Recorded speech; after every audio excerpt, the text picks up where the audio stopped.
श्री कृष्ण, राधे राधे। आज मीरा भक्ति चैनल पर प्रस्तुत है कामदा एकादशी का व्रत रखने वाले विष्णु भक्तों के लिए एकादशी व्रत के पारण की संपूर्ण कथा। तो आप सभी व्रत का पारण करने से पहले एक बार इस कथा को अवश्य सुनना, ताकि श्री हरि विष्णु का आशीर्वाद आप सभी पर हमेशा बना रहे। कथा शुरू करने से पहले कमेंट बॉक्स में लक्ष्मीपति नारायण की जय हो, तुलसी माता की जय हो जरूर लिखना। बोलो श्री हरि विष्णु के अनंत स्वरूपों की जय हो। एक समय की बात है, सब धर्मों के ज्ञाता, वेद और शास्त्रों के अर्थ ज्ञान में पारंगत, सबके हृदय में रमण करने वाले, श्रीमन नारायण के तत्व को जानने वाले तथा भगवत परायण भक्त शिरोमणि प्रहलाद जी जब सुखपूर्वक बैठे हुए थे, तो उस समय उनके समीप सब धर्म का पालन करने वाले महर्षि जन कुछ पूछने के लिए वहां आए। महर्षियों ने कहा कि प्रहलाद जी, आपको प्रणाम है, हम आज आपसे कुछ पूछने की इच्छा रखते हैं। तो उन्होंने कहा कि निसंकोच कहिए। तो महर्षियों ने कहा कि प्रहलाद जी, आप ऐसा कोई साधन बताइए जिससे ज्ञान, ध्यान और इंद्रिय निग्रह के बिना ही अनायास भगवान नारायण का परम पद प्राप्त हो जाए। तो ऋषियों के ऐसा पूछने पर संपूर्ण लोकों के हित के लिए उद्धत रहने वाले विष्णु भक्त महाभाग प्रहलाद जी ने इस प्रकार कहा कि महर्षियों, जो 18 पुराणों का सार से भी सारतर तत्व है, जिसे कार्तिकेय जी के पूछने पर भगवान शंकर ने उन्हें बताया था, मैं उसका वर्णन करता हूँ, ध्यान पूर्वक सुनना। कि जो कली काल में एकादशी का व्रत रात्रि जागरण पूर्वक करते हैं एवं वैष्णव शास्त्र का पाठ करता है, उसके कोटि कोटि जन्मों के किए हुए 4 प्रकार के पाप नष्ट हो जाते हैं।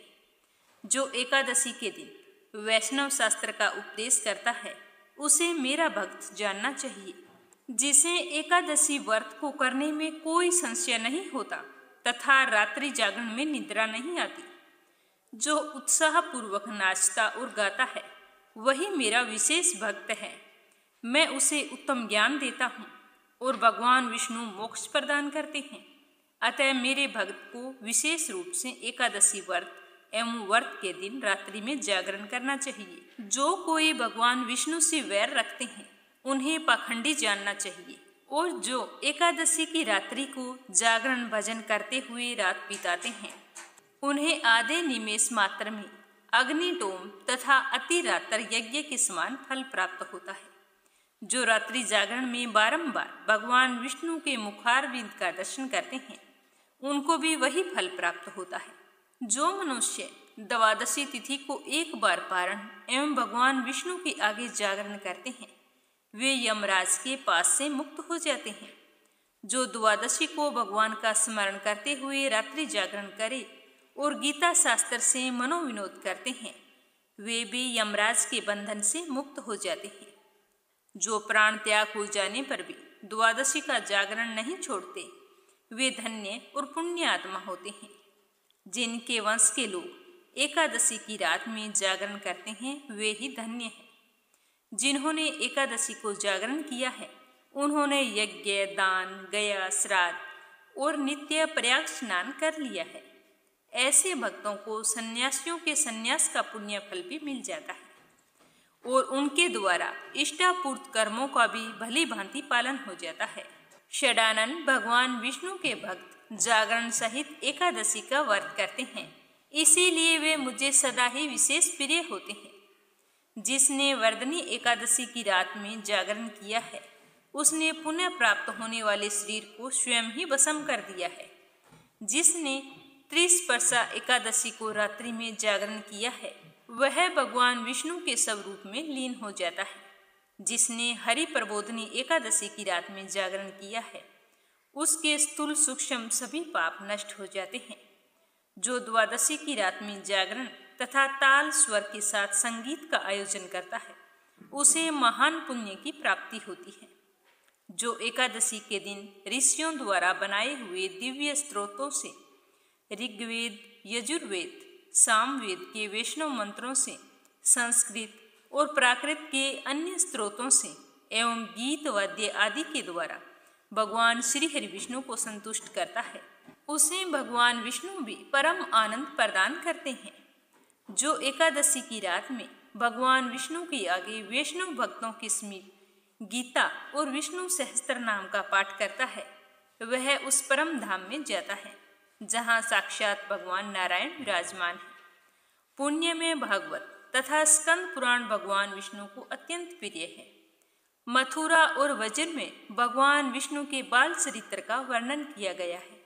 उसे जो एकादशी की रात में भगवान केशव का पूजन करके पढ़ता है, उसका पुण्य कितना है यह मैं भी नहीं जानता, कदाचित भगवान विष्णु ही जानते हों। हे पुत्र, भगवान के समीप गीत, नृत्य तथा स्तोत्र पाठ आदि से जो फल प्राप्त होता है, वही कली काल में श्री हरि के समीप जागरण करते समय विष्णु सहस्त्र नाम, गीता तथा श्रीमद् भागवत का पाठ करने से सहस्त्र गुना होकर मिलता है। जो श्री हरि के समीप जागरण करते समय रात में दीपक जलाता है, उसका पुण्य 100 कल्पों में भी नष्ट नहीं होता।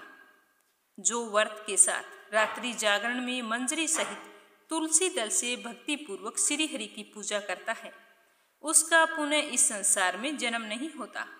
स्नान, चंदन, लेप, धूप, दीप, निवेद और तांबूल, यह सब जागरण काल में भगवान विष्णु को समर्पित किया जाए तो ऐसा करने से अक्षय पुण्य फलों की प्राप्ति होती है। हे कार्तिकेय, जो भक्त मेरा ध्यान करना चाहता है, वह एकादशी की रात्रि में श्री हरि के समीप भक्ति पूर्वक जागरण करे। एकादशी के दिन जो लोग जागरण करते हैं, उनके शरीर में इंद्र आदि देवता आकर स्थित हो जाते हैं। जो जागरण काल में महाभारत का पाठ करते हैं, वे उस परम धाम में जाते हैं जहाँ सन्यासी महात्मा जाया करते हैं। जो उस समय श्री रामचंद्र जी का चरित्र 10 कंठ वध पढ़ते हैं, वे योग वेताओं की गति को प्राप्त करते हैं। जिन्होंने श्री हरि के समीप जागरण किया है, उन्होंने 4 वेदों का स्वाध्याय, देवताओं का पूजन, यज्ञों का अनुष्ठान तथा सब तीर्थों में स्नान कर लिया। श्री कृष्ण से बढ़कर कोई देवता नहीं और एकादशी व्रत के समान कोई दूसरा व्रत नहीं है। जहाँ भागवत शास्त्र हैं, भगवान विष्णु के लिए जहाँ जागरण किया जाता है और जहाँ शालिग्राम शिला स्थित होती है, वहाँ साक्षात भगवान विष्णु स्वयं उपस्थित होते हैं। तो अब मैं आपको एकादशी व्रत की विधि बतलाता हूँ। 10वीं की रात्रि को पूर्ण ब्रह्मचर्य का पालन करें, भोग विलास से दूर रहें और एकादशी के दिन सुबह लकड़ी की दातुन करें। इस दिन पेस्ट का प्रयोग नहीं करना चाहिए। नींबू, जामुन या आम के पत्ते लेकर चबा लें और अंगुली से अपने गले को शुद्ध कर लें। वृक्ष से इस दिन पत्ता तोड़ना वर्जित होता है, अतः स्वयं गिरे हुए पत्तों का सेवन करना चाहिए। यदि यह संभव ना हो तो पानी से 12 कुरले करने चाहिए। उसके बाद में स्नान आदि से निवृत्त होकर मंदिर में जाकर गीता का पाठ करें या फिर पुरोहित जी से सुने। एकादशी के दिन गीता जी का पाठ अवश्य करना चाहिए और प्रभु के सामने इस प्रकार संकल्प करना चाहिए कि आज मैं चोर, पाखंडी और दुराचारी मनुष्यों से बात नहीं करूंगा और ना ही किसी का दिल दुखाऊंगा। गौ और ब्राह्मण को फल, आहार एवं अन्न आदि देकर प्रसन्न करूंगा। रात्रि को जागरण करके कीर्तन करूंगा। ओम नमो भगवते वासुदेवाय, आपके इस मंत्र का जाप करूंगा। राम, कृष्ण, नारायण इत्यादि विष्णु सहस्त्र नाम को कंठ का भूषण बनाऊंगा, अतः इन नामों का ही जाप करता रहूंगा। इस प्रकार के संकल्प करके श्री हरि विष्णु भगवान का स्मरण करके प्रार्थना करें कि हे त्रिलोकपति, मेरी लाज आपके हाथ में है, अतः मुझे इस प्रण को पूरा करने की शक्ति प्रदान करें। ज्यादा से ज्यादा मौन, जप, शास्त्र पठन, कीर्तन, रात्रि जागरण एकादशी व्रत में बहुत ही ज्यादा लाभ पहुंचाते हैं। इसीलिए इन नियमों का ज्यादा से ज्यादा पालन करना चाहिए। एकादशी के दिन अशुद्ध द्रव्य से बने हुए पेय नहीं पीने चाहिए, जैसे कोल्ड ड्रिंक्स, एसिड आदि डाले हुए तथा डिब्बे बंद फलों का रस भी नहीं पीना चाहिए और इस दिन अन्न ग्रहण नहीं करना चाहिए। इस दिन आप व्रत रखें या ना रखें, घर का कोई भी सदस्य चावल ना खाएं, इस चीज का विशेष तौर से ध्यान रखना चाहिए। व्रत रखने वाले विष्णु भक्त इस दिन फल या फिर घर पर निकाला हुआ फलों का रस या फिर दूध पीकर रहना विशेष लाभदायक होता है। व्रत के ये 3 दिन होते हैं, दशमी, एकादशी और द्वादशी। इन 3 दिनों में कांसे के बर्तन में मांस, मदिरा, प्याज, लहसुन, मसूर, उड़द, चने, साग, शहद, तेल और अधिक जल का प्रयोग नहीं करना चाहिए। व्रत के पहले दिन यानी कि द्वादशी को और दूसरे दिन यानी कि द्वादशी को हविष्यान्न यानी कि जौ, गेहूं, मूंग, सेंधा नमक, काली मिर्च, शक्कर और गौ का घी, इन चीज़ों से बना हुआ भोजन एक ही बार ग्रहण करना चाहिए। दशमी के दिन सुबह और द्वादशी के दिन भी सुबह। फल आहारी को गोभी, गाजर, शलजम, पालक, गुलफा का साग इत्यादि सेवन नहीं करना चाहिए। आम, अंगूर, केला, बादाम, पिस्ता इत्यादि अमृत फलों का सेवन करना चाहिए। जुआ खेलना, ज़्यादा निद्रा लेना, पान, पराई निंदा करना, चुगली करना, चोरी करना, हिंसा, मैथुन, क्रोध, झूठ, कपट आदि इन सब कुकर्मों से दूर रहना चाहिए और शांत रहना चाहिए। और बैल की पीठ पर बैठकर सवारी नहीं करनी चाहिए। अगर बैलगाड़ी है तो इन दिनों में बैलगाड़ी पर भी नहीं चढ़ना चाहिए। और भूलवश किसी निंदक से बात हो जाती है तो इस दोष को दूर करने के लिए भगवान सूर्य के दर्शन तथा धूप दीप से श्री हरि की पूजा करके क्षमा मांगनी चाहिए। एकादशी के दिन घर में झाड़ू नहीं लगानी चाहिए। इससे चींटी आदि सूक्ष्म जीवों की मृत्यु का भय रहता है। इस दिन बाल भी नहीं कटवाने चाहिए। मधुर भाषा बोलनी चाहिए और ज्यादा नहीं बोलना चाहिए, क्योंकि अधिक बोलने से ना बोलने वाले वचन भी निकल जाते हैं। इस दिन सत्य भाषा का प्रयोग करना चाहिए और कम से कम बोलना चाहिए। इस दिन यथाशक्ति अन्न दान करना चाहिए, किंतु स्वयं किसी का दिया हुआ अन्न कदापि ग्रहण ना करें। प्रत्येक वस्तु प्रभु को भोग लगाकर तथा तुलसी दल छोड़कर ग्रहण करनी चाहिए, क्योंकि एकादशी के दिन श्री हरि विष्णु को तुलसी दल का भोग लगाना जरूरी होता है। इसके बिना हमारा कोई भी भोग पूरा नहीं माना जाता। लेकिन हम स्वयं एकादशी के दिन तुलसी नहीं ले सकते। एकादशी के दिन किसी संबंधी की मृत्यु हो जाती है तो उस दिन व्रत रखकर उसका फल संकल्प करके उस मृतक को दे देना चाहिए। और जब उसकी अस्थियां गंगा जी में प्रवाहित की जाती है तो एकादशी व्रत रखकर उसका फल भी उस प्राणी के निमित्त कर देना चाहिए। प्राणी मात्र को अंतर्यामी का अवतार समझकर किसी से छल कपट नहीं करना चाहिए। अपना अपमान करने या कटु वचन बोलने वाले पर भी भूल कर भी इस दिन हमें क्रोध नहीं करना चाहिए, क्योंकि उसे अपने कर्मों की सजा भगवान देते हैं, तो हम बीच में पड़ने वाले कौन होते हैं, यह सोचकर सदैव चुप रहना चाहिए। संतोष का फल सर्वदा मधुर होता है। मन में सभी के प्रति दया भाव रखना चाहिए। इस विधि से व्रत करने वाला उत्तम फल को प्राप्त करता है। और फिर द्वादशी के दिन श्री हरि विष्णु और तुलसी माता की विधिवत पूजा करके ब्राह्मणों को भोजन कराना चाहिए। भोजन करवाएं तो अपने चेहरे पर मुस्कान रखें और बाद में यथासंभव दान दक्षिणा देकर प्रसन्नचित मन से ब्राह्मणों को विदा करना चाहिए। और फिर स्वयं व्रत का पारण करें। द्वादशी को सेवा पूजा की जगह बैठकर मीठे चावलों से व्रत का पारण करना चाहिए। किसी कारणवश अगर आप चावल नहीं बना सकते हैं तो 7 दाने चावल के लेकर उसके 14 टुकड़े करके अपने सिर के पीछे फेंकना चाहिए और साथ ही इस प्रकार प्रार्थना करनी चाहिए कि मेरे 7 जन्मों के शारीरिक, वाचिक और मानसिक पाप नष्ट हुए। यह भावना करके 7 अंजलि जल पिए और फिर 7 दाने चावल के खाकर व्रत का पारण करना चाहिए। अब मैं तुम्हें एकादशी व्रत के पारण की कथा सुनाता हूँ, ध्यान पूर्वक सुनना। राजा अम्बरीश भगवान श्री हरि के परम भक्त थे।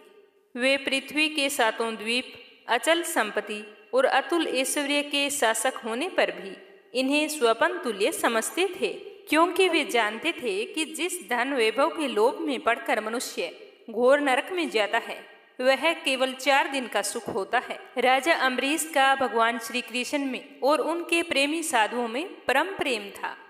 उन्होंने अपने मन को श्री कृष्ण के चरणों में, वाणी को भगवान के गुणों का गान करने में, हाथों को श्री हरि के मंदिर में मार्जन में और अपने कानों को भगवान की मंगलमयी कथा को सुनने में लगा रखा था। उन्होंने अपने नेत्रों को श्री हरि के विग्रह व मंदिरों के दर्शन में, नासिका को उनके चरण कमलों में चढ़ी श्रीमती तुलसी की दिव्य गंध में और जीवा को भगवान के प्रति अर्पित नैवेद्य प्रसाद में संलग्न कर दिया था। राजा अम्बरीश के पैर भगवान के क्षेत्र आदि की पैदल यात्रा करने में ही लगे रहते थे। वे सिर से भगवान श्री कृष्ण के चरण कमलों की वंदना किया करते थे। इस प्रकार उन्होंने सारे कर्म यज्ञ पुरुष इंद्रियातीत भगवान के प्रति उन्होंने सर्व आत्मा एवं सर्व रूप समझकर समर्पित कर दिए थे और श्रेष्ठ ब्राह्मणों की आज्ञा के अनुसार ही वे इस पृथ्वी का शासन करते थे। उन्होंने बड़ी बड़ी दक्षिणा वाले अनेकों अश्वमेघ यज्ञ करके यज्ञ अधिपति भगवान की आराधना की थी। उनकी प्रजा महात्माओं के द्वारा गाए हुए भगवान के उत्तम चरित्रों का बहुत ही सम्मान करती थी। कभी तो वे बड़े प्रेम भाव से सुना करती थी और कभी उसका गान किया करती थी। इस प्रकार उनके राज्य के मनुष्य देवताओं के अत्यंत प्यारे स्वर्ग की इच्छा नहीं करते थे। राजा अम्बरीश की अनन्य प्रेममयी भक्ति से प्रसन्न होकर भगवान श्री हरि विष्णु ने उनकी रक्षा के लिए सुदर्शन चक्र को नियुक्त कर दिया था, जो विरोधियों को भयभीत करने वाला और भक्तों की रक्षा करने वाला था। एक समय की बात है कि राजा अम्बरीश ने अपनी पत्नी के साथ भगवान श्री कृष्ण की आराधना करने के लिए 1 वर्ष तक द्वादशी प्रधान एकादशी व्रत करने का नियम ग्रहण किया। व्रत की समाप्ति होने पर कार्तिक महीने में उन्होंने 3 रात का उपवास किया और एक दिन यमुना जी में स्नान करके भगवान श्री कृष्ण की पूजा की। तत्पश्चात पहले ब्राह्मणों को स्वादिष्ट और अत्यंत गुणकारी भोजन करवाकर उन लोगों के घर 60 करोड़ गौवें सुसज्जित करके भेज दी। जब ब्राह्मणों को सब कुछ मिल चुका था, तब राजा ने उन लोगों से आज्ञा लेकर अपने व्रत के पारण की तैयारी कर ही रहे थे कि उसी समय श्राप और वरदान देने में समर्थ स्वयं दुर्वासा ऋषि उनके यहाँ अतिथि के रूप में पधारे। तो राजा अम्बरीश उन्हें देखते ही उठकर खड़े हो गए। आसन देकर उन्हें आदरपूर्वक बैठाया और विविध सामग्रियों से उनके चरणों में प्रणाम करके भोजन के लिए प्रार्थना की। तो दुर्वासा ऋषि ने राजा अम्बरीश की प्रार्थना स्वीकार की और कहा कि मैं आवश्यक कर्मों से निवृत्त होकर आ रहा हूँ, बाद में ही भोजन करूँगा। ऐसा कहकर वे नदी तट पर चले गए। वे ब्रह्मा जी का ध्यान करते हुए यमुना के पवित्र जल में स्नान करने लगे। इधर द्वादशी तिथि केवल घड़ी भर की शेष रह गई थी। तो धर्मात्मा अम्बरीश ने धर्म संकट में पड़कर ब्राह्मणों के साथ परामर्श किया। उन्होंने कहा कि ब्राह्मण देवताओं, ब्राह्मण को भोजन कराए बिना स्वयं भोजन कर लेना और द्वादशी रहते पारण ना करना, दोनों में ही दोष है। इसलिए इस समय जैसा करने में मेरी भलाई हो और मुझे पाप ना लगे, ऐसा कोई उपाय मुझे तुम बताओ। इस तरह राजा अम्बरीश ने ब्राह्मणों के साथ विचार विमर्श किया। तो ब्राह्मणों ने कहा कि श्रुतियों में ऐसा कहा गया है कि जल पी लेना भोजन करना भी है और नहीं करना भी है, इसीलिए इस समय केवल आप जल से ही पारण कर लें। तो ब्राह्मणों के कहने पर राजा ने मन ही मन भगवान का चिंतन करते हुए द्वादशी के रहते जल ग्रहण कर लिया। उसी समय दुर्वासा ऋषि यमुना तट से लौट आए थे और इस प्रकार राजा अम्बरीश को जल पीता हुआ देखकर बहुत ही क्रोधित हो गए। उस समय दुर्वासा ऋषि बहुत भूखे थे। वो क्रोध से थर थर कांपने लगे और अत्यधिक क्रोध में हाथ जोड़कर खड़े राजा अम्बरीश से कहा कि अरे इसे देखो, ये कितना क्रूर है। यह धन के मद में मतवाला हो रहा है। भगवान की भक्ति तो इसे छूती भी नहीं है और यह अपने आप को समर्थ मानता है। आज इसने धर्म का उल्लंघन करके बड़ा अन्याय किया है। मैं इसके घर अतिथि होकर आया था, किंतु फिर भी इसने मुझे बिना खिलाए स्वयं भोजन कर लिया। ऐसा व्यक्ति कभी भी भक्त नहीं हो सकता जो अतिथि को भोजन करवाने से पहले स्वयं भोजन कर ले। हे अम्बरीश, तूने इस तरह से मेरा अपमान किया है, इस अपमान का फल तो तुझे भोगना ही पड़ेगा। ये कहते हुए वो क्रोध से लाल हो उठे और उन्होंने अपनी एक जटा उखाड़ी और जमीन पर फेंक दी। तो उस जटा के एक बाल से कृत्या राक्षसी उत्पन्न हुई। वह आग के समान जलती हुई हाथ में तलवार लेकर राजा अम्बरीश पर टूट पड़ी। परम पुरुष परमात्मा ने अपने सेवक की रक्षा के लिए पहले से ही सुदर्शन चक्र को नियुक्त कर रखा था। जैसे ही आग क्रोध से गुर्राते हुए सांप को भस्म कर देती है, वैसे ही चक्र ने दुर्वासा जी की कृत्या को जलाकर ढेर कर दिया। जब दुर्वासा जी ने देखा कि मेरी बनाई हुई कृत्या तो जल रही है, और वह चक्कर मेरी तरफ आ रहा है। तो वे अपने प्राणों को बचाने के लिए वहां से भागने लगे। जैसे ऊंची ऊंची लपटों वाला दावानल सांप के पीछे दौड़ता है, वैसे ही भगवान का चक्कर तो मेरे पीछे ही लग गया है। तब दुर्वासा ऋषि जी दिशा, आकाश, पृथ्वी, अतल वितल आदि नीचे के लोक, समुद्र, लोकपाल और उनके द्वारा सुरक्षित लोक एवं स्वर्ग लोक तक गए। परंतु जहां जहां वो गए वह चक्कर उनके पीछे पीछे वहां लगा रहा। लेकिन दुर्वासा ऋषि को अपना कोई रक्षक नहीं मिला, तो वो और ही डर गए और अपने प्राण बचाने के लिए वे देव शिरोमणि ब्रह्मा जी के पास गए और बोले कि पितामह, आप स्वयंभू हैं, भगवान के इस तेजोमय चक्कर से मेरी रक्षा कीजिए।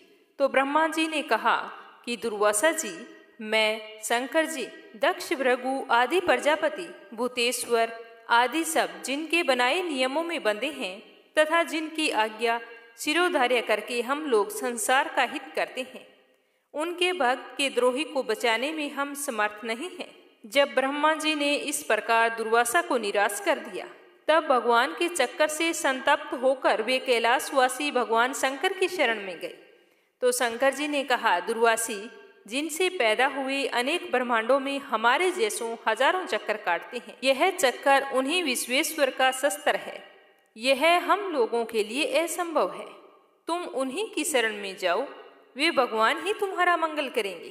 तो निराश होकर दुर्वासा ऋषि श्री हरि भगवान के परम धाम बैकुंठ की तरफ भागे और पीछे पीछे उनके चक्कर लगा हुआ था। दुर्वासा ऋषि तो भगवान के चक्कर की आग से जल रहे थे। वे भगवान के श्री चरणों में गिर पड़े और उन्होंने कहा कि हे अच्युत, हे अनंत, आप संतों के एकमात्र इच्छित हैं। हे प्रभु, संपूर्ण जगत के जीवन दाता, मैं अपराधी हूँ, आप मेरी रक्षा कीजिए। आपका परम प्रभाव ना जानने के कारण ही मैंने आपके प्यारे भक्त का अपमान किया है। प्रभु, अब आप ही मुझे बचा सकते हैं। तो श्री भगवान ने कहा कि हे दुर्वासा जी, मैं सर्वथा भक्तों के अधीन हूँ, मुझे तनिक भी स्वतंत्रता नहीं है। जो भक्त स्त्री, पुत्र, ग्रह, गुरुजन, प्राणी, धन, इस लोक और परलोक सबको छोड़कर केवल मेरी शरण में आ गए हैं, तो उन्हें छोड़ने का संकल्प भी मैं कैसे ले सकता हूँ।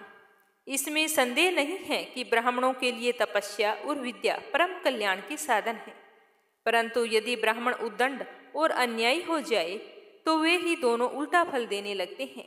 दुर्वासा जी सुनिए, मैं आपको एक उपाय बताता हूँ जिसका अनिष्ट करने से आपको इस विपत्ति में आना पड़ा। आप उसी के पास जाइए और उन्हीं से क्षमा मांगिए, तभी आपको शांति मिलेगी। तो श्री हरि के वचन सुनते ही दुर्वासा ऋषि उल्टे पांव फिर भागे। सुदर्शन चक्कर की ज्वाला से जलते हुए दुर्वासा ऋषि लौटकर राजा अम्बरीश के पास आए। राजा अम्बरीश वहीं पर खड़े उनका इंतजार कर रहे थे। जैसे ही ऋषि दुर्वासा को देखा तो कहा कि ऋषिवर, आप कहाँ चले गए थे? मैं आपका कब से इंतजार कर रहा हूँ। तो महर्षि दुर्वासा ने चक्कर की ओर इशारा करते हुए अत्यंत दुखी होकर राजा अम्बरीश के पैर पकड़ लिए। तो दुर्वासा जी की यह चेष्टा देखकर और उनके चरण पकड़ने से लज्जित होकर राजा अम्बरीश भगवान के चक्कर की स्तुति करने लगे। अम्बरीश ने कहा कि प्रभु सुदर्शन, आप अग्नि स्वरूप हैं, भगवान के प्यारे, हजार दांतों वाले चक्रदेव, मैं आपको नमस्कार करता हूँ। समस्त अस्त्र शस्त्र को नष्ट कर देने वाले एवं पृथ्वी के रक्षक, आप इन ब्राह्मण की रक्षा कीजिए। आप कृपया करके हमारे कुल के भाग्य उदय के लिए दुर्वासा जी का कल्याण कीजिए। हमारे ऊपर यह आपका महान अनुग्रह होगा। यदि मैंने कुछ भी दान किया हो, यज्ञ किया हो अथवा अपने धर्म का पालन किया हो, यदि हमारे वंश के लोग ब्राह्मणों को ही अपना आराध्य देव समझते रहे हों, तो दुर्वासा जी की जलन मिट जाए। भगवान समस्त गुणों के एकमात्र आश्रय स्थल हैं। यदि मैंने समस्त प्राणियों की आत्मा के रूप में उन्हें देखा है और वो मुझसे प्रसन्न है, तो दुर्वासा जी की हृदय की सारी जलन समाप्त हो जाए। जब राजा अम्बरीश ने दुर्वासा जी को सब ओर से जलाने वाले भगवान के सुदर्शन चक्कर की इस प्रकार स्तुति की, तब उनकी प्रार्थना से सुदर्शन चक्कर शांत हो गया। जब दुर्वासा चक्कर की आग से मुक्त हुए और उनका चित्त स्वस्थ हुआ, तो वे राजा अम्बरीश को अनेक उत्तम आशीर्वाद देते हुए उनकी प्रशंसा करने लगे और कहा कि धन्य है, आज मैंने भगवान के प्रेमी भक्तों का महत्व देखा। हे राजन, मैंने आपका अपमान करके अपराध किया है, फिर भी आप मेरे लिए मंगल कामना कर रहे हैं। महाराज अम्बरीश, आपका हृदय करुणा भाव से परिपूर्ण है। आपने मेरे ऊपर महान अनुग्रह किया है। आपने अपने अपमान को भुलाकर मेरी रक्षा की है, क्योंकि जब सुदर्शन चक्कर से भयभीत होकर ऋषि दुर्वासा भाग रहे थे, तब से लेकर उनके लौटने तक 1 वर्ष का समय बीत गया था। तो 1 साल तक राजा अम्बरीश उनके दर्शन की आकांक्षा से केवल जल पीकर ही रहे। पूरे 1 साल तक राजा अम्बरीश ने भोजन नहीं किया। वे दुर्वासा ऋषि के लौटने की राह देख रहे थे। तो जैसे ही दुर्वासा ऋषि आए तो उन्हें प्रसन्न होकर विधि पूर्वक भोजन करवाया और दुर्वासा ऋषि ने भी बहुत संतुष्ट होकर राजा अम्बरीश के गुणों की प्रशंसा की और ढेरों आशीर्वाद देते हुए उनसे अनुमति लेकर आकाश मार्ग से प्रस्थान किया। दुर्वासा ऋषि के जाने के बाद उनके भोजन से बचे हुए अत्यंत पवित्र अन्न को राजा ने सपरिवार ग्रहण किया और कुछ वर्ष बीतने पर राजा अम्बरीश ने अपने ही समान भक्त पुत्रों पर राज्य का भार छोड़ दिया और स्वयं वन में चले गए। वहां वे बड़ी धीरता के साथ आत्म स्वरूप भगवान में अपना मन लगाकर गुणों के प्रवाह रूपी संसार से मुक्त हो गए। हे विष्णु भगवान, हे कृष्ण कन्हैया, जिस प्रकार आपने राजा अम्बरीश की रक्षा की, उसी तरह हमारी भी करना। कहानी कहने वाले की और कहानी सुनने वाले की दोनों पर अपनी कृपा दृष्टि बनाए रखना। एक बुढ़िया थी, वह नित्य नियम से तुलसी माता की पूजा करती थी। उसके एक पोती थी, तो वह अपनी दादी को नित्य नियम से तुलसी माता की पूजा करते हुए देखकर वो भी नियम से तुलसी माँ की पूजा करने लगी। अब वह रोजाना सुबह जल्दी उठती, स्नान करने के बाद में सबसे पहले तुलसी माता को जल अर्पित करती, उसी के बाद कुछ खाना पीना करती थी। धीरे धीरे उसका यह नियम बन गया कि वो तुलसी की पूजा किए बिना कुछ भी नहीं खाती पीती थी। इस तरह समय बीतता गया। समय के साथ वो कन्या बड़ी हो गई। जब वो कन्या शादी लायक हुई तो उसके माता पिता ने एक अच्छे से घर में उसकी शादी करवा दी। शादी के बाद जैसे ही वो ससुराल के लिए विदा होने लगी तो उसकी दादी माँ ने उसे एक तुलसी का गमला दिया और कहा कि बेटा, नियम से इसकी पूजा ससुराल में भी करना, इससे तुम्हारे घर में सुख सौभाग्य की वृद्धि होगी। तो वह बड़ी ही खुशी से अपनी दादी माँ से उस गमले को लेकर ससुराल चली गई और रोजाना सुबह जल्दी उठती और फिर स्नान करके तुलसी माता की पूजा करती। उसी के बाद में चाय पीती। ससुराल में उसके 2 जेठानियां थी। वो उसे इस तरह पूजा पाठ करते देखती तो ईर्ष्यावश उसका मजाक उड़ाती थी। कहती कि बड़ी आई नियम धर्म वाली, सारे शास्त्र तू ही जानती है। सुबह का काम काज ना करना पड़े इसीलिए बहाना बनाकर तुलसी की पूजा करने के लिए बैठ जाती है। ऐसा करते करते एक दिन दोनों जेठानियों ने कहा कि क्यों न आज हम इसका गमला छुपा देते हैं, देखते हैं कि ये पूजा कैसे करेगी। तो उन्होंने ले जाकर एक जगह तुलसी का गमला छुपा दिया। वह कन्या स्नान करके इधर उधर गमला ढूंढती रही। काफी देर बाद ढूंढने पर उसे गमला मिला तो उसने पूजा की और उसके बाद में ही भोजन किया। अब उन दोनों जेठानियों का तो रोजाना नियम बन गया। वो उसकी तुलसी के गमले को उठाती और कहीं ना कहीं ले जाकर छुपा देती, लेकिन उसने अपनी जेठानियों को कुछ भी नहीं कहा। वह अपनी श्रद्धा से इधर उधर ढूंढकर जब भी उसे गमला मिलता तो उसमें जल सींचकर उसी के बाद खाना खाती। तो एक दिन उसकी जेठानी ने गमले को वहां से उठाया और दूर जाकर जंगल में फेंक आई। तो उस दिन उस कन्या ने स्नान करके गमले को खूब ढूंढा पर उसे गमला नहीं मिला। वह तो बहुत ही परेशान हो गई और दुखी होकर अपने कमरे में बैठ गई और उसने खाना भी नहीं खाया क्योंकि उसका नियम था वो पूरा नहीं हुआ। तो उसे इस तरह से परेशान देखकर तुलसी माता उसकी सच्ची भक्ति से बहुत ही प्रसन्न हुई। तुलसी माँ के आशीर्वाद से उसके कमरे में तुलसी माँ का गमला प्रकट हो गया। अगले दिन जब वह सुबह उठी तो देखती है कि उसके खाट के चारों कोनों पर तुलसी माता का गमला है। तो यह देखकर वो तो बहुत ही प्रसन्न हुई और कहने लगी कि अब मेरी तुलसी माता को कोई नहीं चुरा सकेगा। पूजन करने के लिए मुझे अब कहीं बाहर नहीं जाना पड़ेगा और कोई भी मेरी तुलसी माता को फेंक भी नहीं सकेगा। तो वो जल्दी से स्नान करने के लिए गई और स्नान करके तुलसी माता की पूजा की और पूजा करने के बाद में जैसे ही रसोई घर में वो खाना खाने के लिए गई तो उसे भोजन करता हुआ देखकर उसकी दोनों जेठानियां उसका मजाक उड़ाने लगी और कहने लगी कि लो, देवरानी का नियम धर्म पूरा हो गया। और उसके पास आकर बोली कि तुलसी जी की पूजा कर ली क्या देवरानी जी? तो वह बोली कि हाँ कर ली। तो उसकी जेठानी बोली कि क्यों झूठ बोल रही है, सही सही बोलना कि भूख बर्दाश्त नहीं होती, खाना खाना है तो यूं ही खा ले, पूजा करने का बहाना क्यों बना रही है? तो उसने कहा कि जेठानी जी मैंने पूजा कर ली है। तो उसकी जेठानी बोली कि गमला तो हमने फेंक दिया, तूने पूजा कहाँ से की? आप मेरे कमरे में जाकर देख सकती हैं, मैंने पूजा कर ली। तो अपनी देवरानी की इस तरह बात सुनकर दोनों जेठानियां भागकर उसके कमरे में गई। तो वहां जाकर आश्चर्यचकित हो गई, देखा कि तुलसी माता का बड़ा सारा पौधा वहां पर खड़ा है। तो ये देखकर उसकी जेठानियां बहुत ही शर्मिंदा हुई और बोली कि देवरानी तेरी भक्ति सच्ची है, हमने तुम्हें यूं ही परेशान किया, हमें माफ कर दो। उसी दिन से तीनों देवरानी जेठानी सुबह जल्दी उठकर स्नान करती और उसके बाद में तुलसी माता की पूजा अर्चना करके उसके बाद में घर का कोई अन्य काम करती। ऐसा करने से उनके घर में सुख सौभाग्य का वास हुआ, अन्न और धन के भंडार भर गए और 10वें महीने उन तीनों देवरानियों जेठानियों को सुंदर पुत्र की प्राप्ति हुई। हे तुलसी माता, जैसी कृपा आपने उन पर की वैसी हम पर भी करना, अपनी कृपा दृष्टि बनाए रखना। अगली कहानी एक ब्राह्मण की।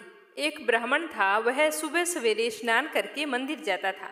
प्रतिदिन वहां पर तुलसी माता की पूजा करता था और तुलसी माता से यही प्रार्थना करता कि तुलसी महारानी मेरे भी यहाँ आनंद मंगल करना। बस इस तरह से कहकर वह पूजा करके वापस लौट आता। इस तरह पूजा करते करते ब्राह्मण को कई साल बीत गए। तो तुलसी माता ने सोचा कि यह ब्राह्मण तो बहुत ही सीधा है और गरीब भी है, मेरी प्रतिदिन पूजा करता है और मुझे कहता है कि मेरे घर कुछ आनंद मंगल करना, तो मुझे कुछ न कुछ करना चाहिए। तो एक दिन तुलसी महारानी एक कन्या का रूप धारण करके वहां पर बैठ गई। जैसे ही सुबह सुबह ब्राह्मण देवता पूजा पाठ करने के लिए आए और तुलसी माता की पूजा करके अपने घर को जाने लगे, तो वह बोली कि बाबा मैं भी तुम्हारे साथ चलना चाहती हूँ। तो ब्राह्मण ने सोचा कि 6 लड़कियां तो मेरे पहले से हैं और 7 लड़कियों का मैं पालन पोषण कैसे करूँगा, लड़कियों की शादी कैसे कराऊंगा, मेरे पास तो कुछ भी नहीं है। यह सोचकर उसने उस लड़की से कुछ नहीं कहा और चुपचाप अपने घर लौट आया। दूसरे दिन जब ब्राह्मण फिर से मंदिर गया तो वह कन्या वहीं पर बैठी हुई मिली और ब्राह्मण पूजा करके आने लगा। तो वह बोली कि बाबा मैं भी आपके साथ चलूं। तो वह ब्राह्मण कुछ भी नहीं बोला और सीधा अपने घर आ गया। लेकिन मन ही मन सोच सोच कर वह दुखी रहने लगा। चिंता के कारण उसका खाना पीना बिल्कुल ही कम हो गया। तो एक दिन उसकी पत्नी ने कहा कि स्वामी क्या बात है, आजकल बहुत दुखी दुखी दिखाई देते हो, क्या सोचते रहते हो? तो वह ब्राह्मण अपनी पत्नी से बोला कि मैं मंदिर जाता हूँ तो वहाँ पर एक छोटी सी सुंदर सी कन्या बैठी है और वो कहती है कि बाबा मैं भी आपके साथ चलूँ। तो मैं उसे क्या जवाब दूँ, मेरे पास तो कुछ भी नहीं है। तुम्हें तो पता है कि हम कितने गरीब हैं, 6 बेटियों का पालन पोषण तो हमसे होता नहीं है, तो 7वीं का कहाँ से करेंगे। मैं तो यही सोच सोच कर बहुत ही दुखी रहता हूँ कि उसे क्या जवाब दूं। अब तो मेरा मंदिर जाने से भी जी घबराता है। तो ब्राह्मण की बात सुनकर उसकी पत्नी बोली कि अरे इसमें परेशान होने की क्या बात है, आ रही है तो आने दो, कल जब तुम मंदिर जाओ तो उस लड़की को अपने साथ ले आना, वो भी तो हमारी बेटी है। तो ब्राह्मण बोला कि भाग्यवान, हमें 6 बेटियों की शादी करनी है, तो 7वीं की शादी कहाँ से करवाएंगे, हम इतने गरीब हैं, हमारे पास खाने के लिए अनाज नहीं है, तो शादी कैसे करवाएंगे। तो ब्राह्मणी ने कहा कि ये कोई बात नहीं हुई, जब हम अपनी 6 बेटियों की शादी करवाएंगे तो वहीं 7वीं की भी करवा देंगे। अगर उसने हमारे घर जन्म लिया होता तो क्या हम उसे घर से निकाल देते। तुम मेरी बात मानो और कल उसे अपने साथ ले आना, मैं इंतजार कर रही हूँ। तो दूसरे दिन सुबह सवेरे स्नान करके जब ब्राह्मण मंदिर को गया और पूजा पाठ करके लौटने लगा तो उस कन्या ने कहा कि बाबा मैं आपके साथ चलूं। तो ब्राह्मण बोला कि हाँ बेटा चल। तो वह उसको लेकर घर आ गया। तो उसे देखकर उसकी माँ और उसकी 6 बहनें बहुत ही खुश हुई। वह अपनी बहनों के साथ बहुत ही खुश रहती थी और अपनी माँ का भी काम काज में हाथ बटाती थी। जब तुलसी माता कन्या के रूप में ब्राह्मण के घर आई तो उसी दिन से ब्राह्मण के तो भाग खुल गए। उसकी पंडिताई का काम बहुत ही अच्छे से चलने लगा। दूर दूर के गांव से उसे बुलावा आने लगा। दूर दूर के गांव में ब्राह्मण की खूब प्रशंसा होने लगी। ब्राह्मण के तो ठाठ हो गई, सुख सौभाग्य का वास हो गया, अन्न धन के भंडार भर गए। एक दिन ब्राह्मण ने अपनी पत्नी से कहा कि हमारी 7वीं बेटी तो बहुत ही भाग्यशाली है, उसके आने से हमारे तो भाग खुल गए हैं। तो ब्राह्मणी बोली कि आप बिल्कुल सच कह रहे हैं स्वामी, मैं भी आपसे एक बात कहना चाहती हूँ। हमारी 7 बेटियां विवाह योग्य हो गई हैं। अच्छे से घर वर तलाश करके उनकी शादी कर दीजिए। तो ब्राह्मण ने कहा कि यह तो तुम बिल्कुल ठीक कह रही हो। तो दूसरे दिन जब ब्राह्मण पूजा अर्चना करने के बाद में तैयार होकर कहीं जा रहे थे, तो 7वीं बेटी ने कहा कि बाबा, आज तैयार होकर आप कहाँ जा रहे हैं? तो ब्राह्मण ने सारी बात बताई। तो वह बोली कि बाबा, मुझे अभी शादी नहीं करवानी, मेरी बहनों की शादी कर दो।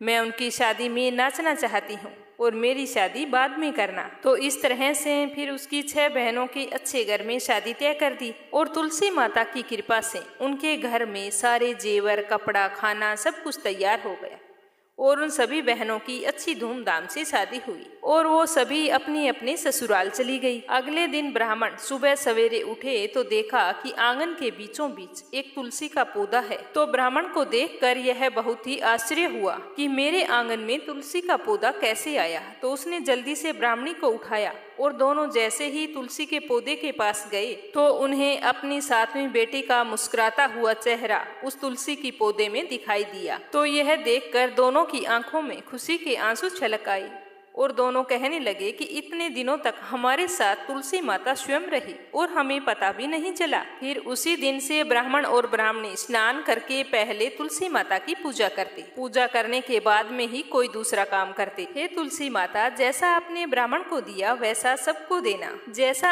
आनंद मंगल उनके घर में किया वैसे हमारे भी करना, सुख सौभाग्य बनाए रखना। अब सुनेंगे लप्सी और तपसी की कहानी, जो हर व्रत कथा के बाद में अवश्य सुननी चाहिए। ये लप्सी का फल लप्सी को मिले, तपसी का फल तपसी को मिले और हमारी कहानी का और हमारे व्रत का पुण्य फल हमें मिले। तो ये थी एकादशी व्रत के पारण से पहले सुनी जाने वाली कथा। श्रद्धा भाव से सुनने के लिए आप सभी का बहुत बहुत धन्यवाद। भगवान श्री हरि विष्णु और माता लक्ष्मी आप सभी की सारी मनोकामनाएं पूर्ण करें। जय श्री कृष्णा। राधे राधे।